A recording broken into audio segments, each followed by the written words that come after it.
Summer started on the 1st of June and the weather is getting hot finally. Now, have you ever heard of KNDY neurons and why women get hot flushes in the perimenopause and menopause?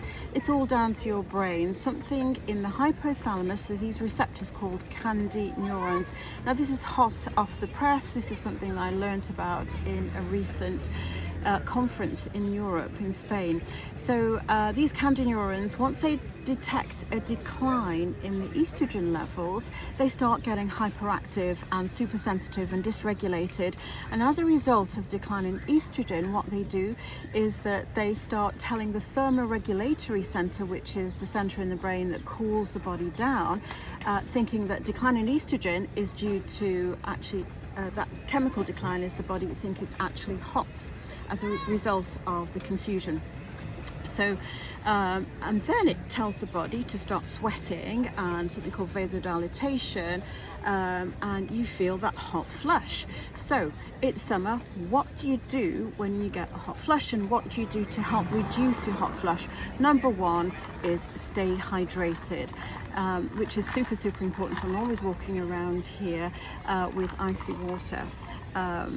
Now, the most important thing, which I find really helpful, and it's not in any medical literature, is taking magnesium supplements. Now, I'll take a magnesium fizzy tablet. I'll drop it in my water first thing in the morning and before I go to bed.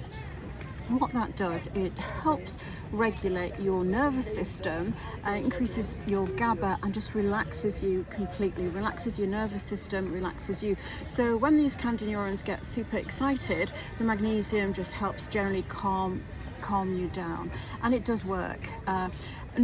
Really, another important thing is to wear loose cotton fabric. Obviously, wearing denim and synthetic fabrics makes it so hard.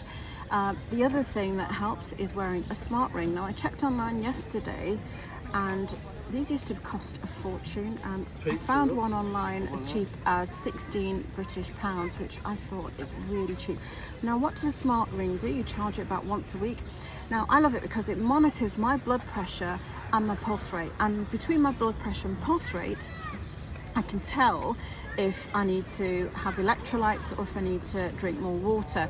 So the other day I felt really tired and lethargic, and I thought, I'm not right. Check my blood pressure. Sorry about that. I checked my blood pressure on the app on my smartphone, and it was actually quite low. So I always walk around with one of those fizzy electrolytes, and I drop one in my ice water with some magnesium.